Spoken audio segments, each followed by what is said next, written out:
What's up, my friends? Welcome back to the Peptide of the Week. This is the Q&A division. I'm your host, JD Denham. I got my co-host, William T. Haas, across the way. We have some good questions, and we're going to crack them out quickly because we have a busy day ahead of us.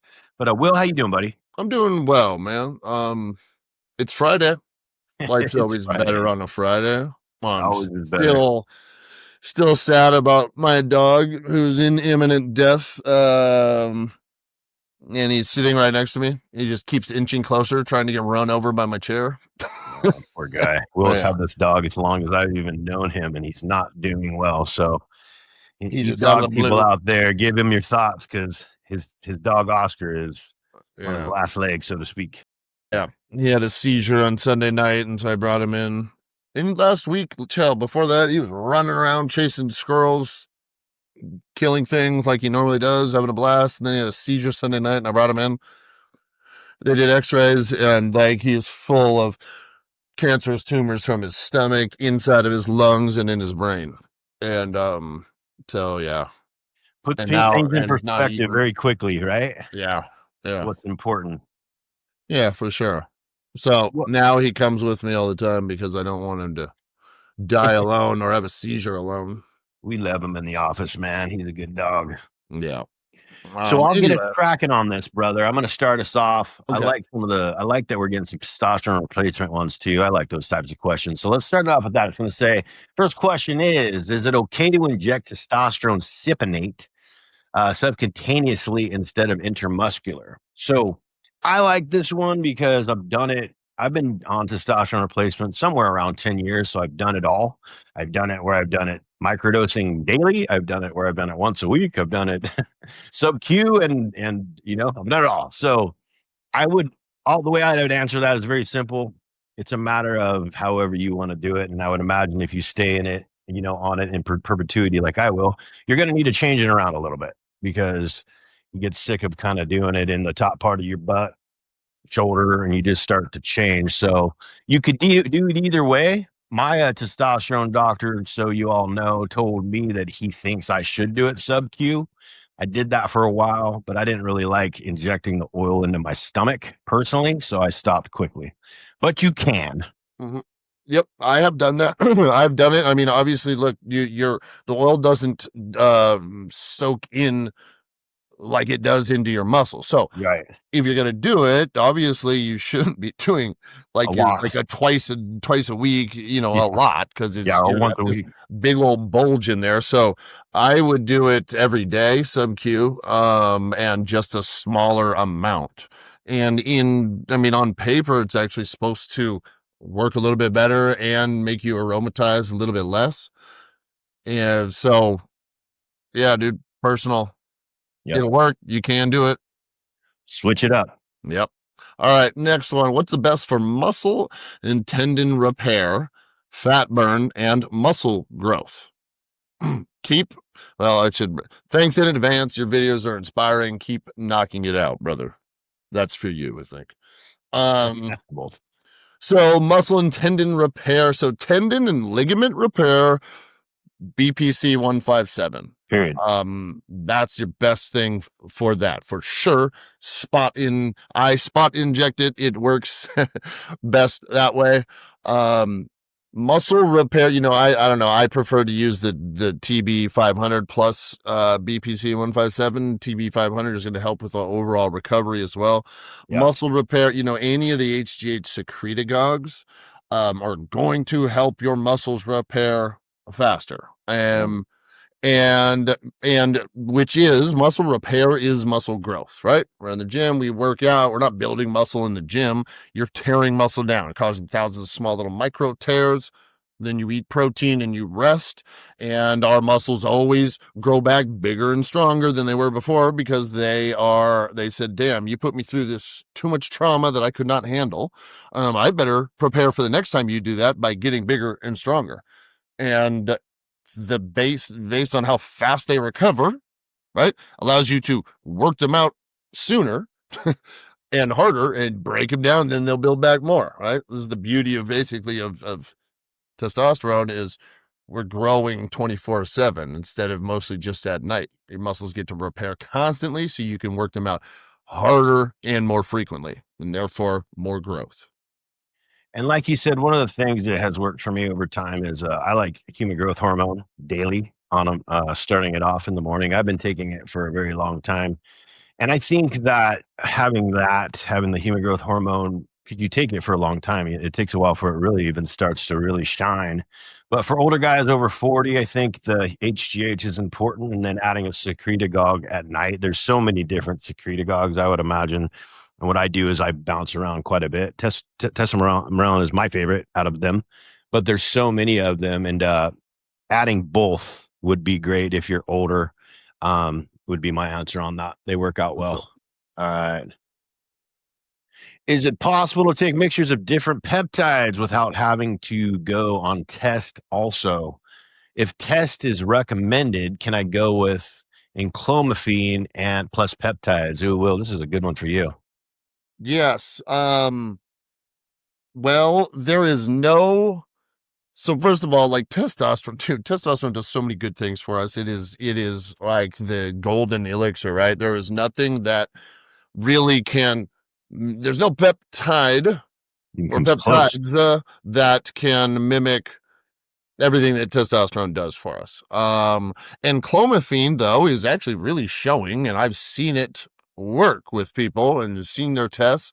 It's really helping boost the person's natural testosterone. So, and then then you get all the benefits of testosterone because it's actually boosting your actual testosterone.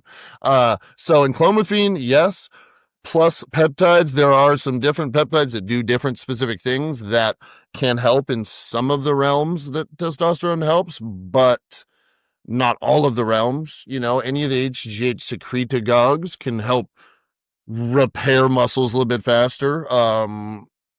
Help with your bone recalcification and strength. There's nothing 141 can increase libido, but that's just like after you use it. Yeah. Whereas testosterone, it's kind of all the time, right? Yeah. You just also, I don't know. There's nothing that really mimics the just better energy all day and virility all the time that testosterone can give you. Yeah. So yeah. And clomiphene, cool, good. It can work. Yeah, and clomiphene can work. I mean, some of the it. stuff I've read about it does increase the testosterone, but you don't get all the benefits, meaning like some of the things I've read about it in particular that it increased the testosterone. But some of the men that happened and they didn't feel the vigor, they didn't feel the sex drive increase, some of the things that come along with testosterone replacement. Now, I've never done it that route, so I can't give you my experience. I wish I could. I've just read about it. My question is always, and it's always about age and lifestyle and some, I guess, concerns people have about testosterone replacement. I probably can answer this for Will myself. Why not just do TRT? I mean, I don't know if you really want the true benefits of testosterone, just take testosterone, man. Yeah. That's my take. You're up. You want to jump? Yeah. Is there any peptides that help with perimenopause? Which is pre-menopause for women. Obviously, I'm not the most educated on that, but I did some quick research and know a little bit. Like you're going into menopause, right? I have seen, let's just say this, I have several friends, mothers who are in premenopause or menopause, and their doctors are giving them low doses of testosterone. Very common now. Very common. And it's common for younger women. Yeah. And they're loving it. So I feel like that's the number one answer. Number two, I guess, what are the symptoms of this is kind of cognitive decline, muscle wasting, bone becoming less dense, right? Losing a bit of bone. And those all can be healed with, so an HGH secretagogue, and actually Sermorelin seems to be one that doctors have used specifically for this in the past. And I guess reduced libido is another negative symptom of perimenopause. And Sermorelin seems to help with all of those. C-Max and Selank help with the cognitive decline. All right, those are all nootropics. Kisspeptin as well for a little bit of the sexual health, and PT-141. Definitely, if someone is feeling less horny, that will work. Men and women. Right. So that's the answer in regards to the peptides, or you could just kind of cut to the chase and do what so many women are doing that we talk to, because a lot of them come into our office and they're taking small doses of testosterone replacement. We had a testosterone replacement doctor in our office the other day, and I was talking to him about the women in particular and his dosages. What did he say? 7, 8 units? Yeah, on an insulin. Right around there. I was curious about it because I've read different things. So that's kind of where he starts them. And he said he went up to, I'm trying to remember the high dosage that he even brought some women up to, but just like anything, it's a science project. But if you want to kind of get to the jugular and probably fix that a little bit quicker, just like the man, testosterone replacement is what a lot of women are doing. But a tiny dose, ladies, like little. On an insulin syringe, like right above the 5, the 5, under the 10. And it starts and start with the tiny bit and then slowly increase. I would also think of maybe a faster ester would, nobody likes to pin a lot, but the good thing about a fast ester like testosterone propionate, it's in you and out of you. Okay. In case you're getting those side effects that you don't want, at least they're not lingering around, they're out. And so maybe an every other day thing with test prop, most people are probably giving cypionate because you have to inject less in that, because that's what sells. But if you ask me, I would probably, if I'm giving it to my loved one, probably start with test prop, see how they react, because that's in and out, and you can, if there's a mistake, it can be gone. Boom. Okay. I'll read it. Why not? Just started taking Glow blend for tendonitis in my elbows. 10 mgs, and 40 mgs. Reconstituted it with 2 mils to get 300 micrograms on the peptide calculator. It says the dosage of 0.01 ml. Is this right? Seems like almost nothing. Thanks for all your information. Super informative. 0.01 ml. We may have to get back to that while I look at some math, but that is very little. So on an insulin syringe, a U100, which means there's 100 units and it's 1 milliliter. Okay. It breaks it down to 10, 20, 30, all the way up to 100, right? That's 1 mil. So 10 units, it's about that much, would be 0.1, okay, of a mil. 0.01 would be nothing, basically. Yeah. So I'm looking at our protocol on a 10 units. So I don't know if where he's finding that 0.01, he's probably reading it wrong. It's 10 units. Yeah. Yeah. I think that, so the correct answer should be 0.1, not 0.01. Yeah. 0.1 to 0.2 was what we've kind of ran. I mean, so there you go. That's not right to answer your question. Yeah. It's not 0.01, 0.1, which AKA is 10 units on an insulin syringe. Cool. Boom. All right, go ahead, JD. I'm looking for peptide stacks that produce energy. I'm trying to stay away from the pre-workouts. Beautiful. Since I'm failing to get my 7 hours of sleep. You and me both, brother. I'm a blue-collar guy. That day begins at 4:15. Workday ends at 4:30 p.m. Won't get to the gym till 5:30 or 6. Get out of the gym at 8:30 to 9. Geez, off to bed by 10:30. No time to unwind. I'm thinking of investing in NAD, MOTS-C, and Tesamorelin. I really haven't heard any mention that stack combo on your show, but you guys are seasoned lab rats, so I guess you have tried it all. I mean, I like that stack. I would have definitely, as I was reading that, thinking of NAD and MOTS-C. Those are both going to give you some cellular energy. Mm-hmm.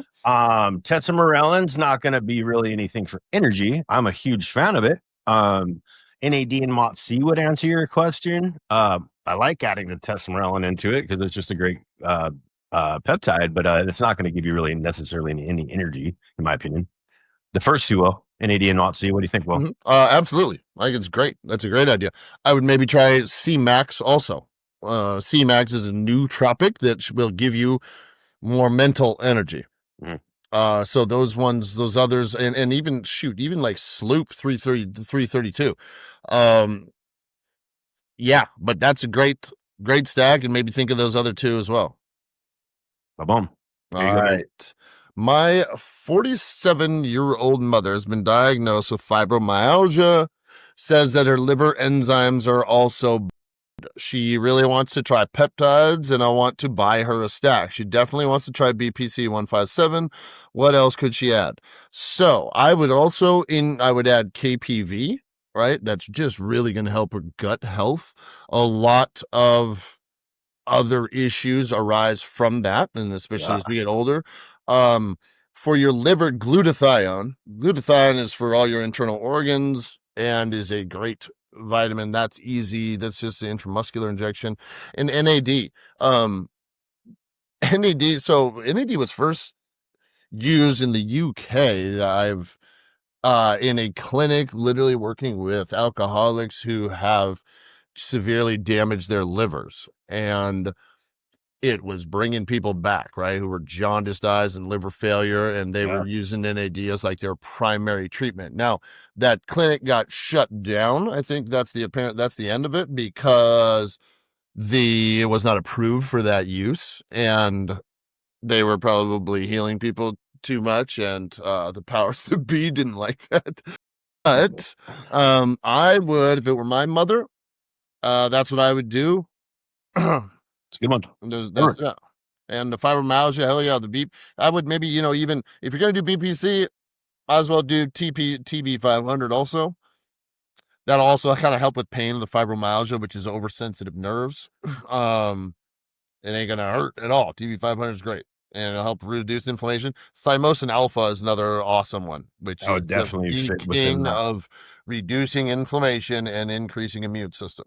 Boom. The KPV is going to boost that immune system also, but yeah, so just to run down to what he said, because that was a great answer. You got glutathione, Thymosin Alpha-1, boom, KPV, and then you can add in the BPC 157, the TB 500. So those are all great. And NAD.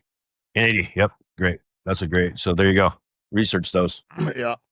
Research. Hi there. My name is Aaron. I'm 41. I'm 41 in February, and I'm about to start TRT. I have my blood's done. My free test is only 360. I think that's your full test, just so you know. I'm just wanting to know rough dosage, how many times a week, etc., and if I can just stay on it or have to cycle it. Also, I've tried tests before and was sensitive to gyno. Was wondering if even low dosages, I'm still be prone to it, and if so, measures to take control while I'm on TRT. I also have been suggesting to take Kisspeptin 10 instead of TRT, as it increases test levels but doesn't promote muscle mass, etc. If it's even worth it, or just go straight to testosterone. Kind regards. I mean, I'm gyno prone. I have always been gyno prone. It sucks. Will knows. I've worked actually long before he and I started working together. We he and I have talked through different protocols for me for years. Gosh, man, I used to be horrible. Like I could just take a small amount of testosterone and I would get gyno. It was crazy. Now that's tapered down. So to answer your question, if you're gyno prone, you're gonna just have to try to kind of figure out what works for you. It's gonna take a little time. In regards to the testosterone, and if you're thinking Kisspeptin as well, I would not suggest that. I ran those two together and definitely was getting some gyno.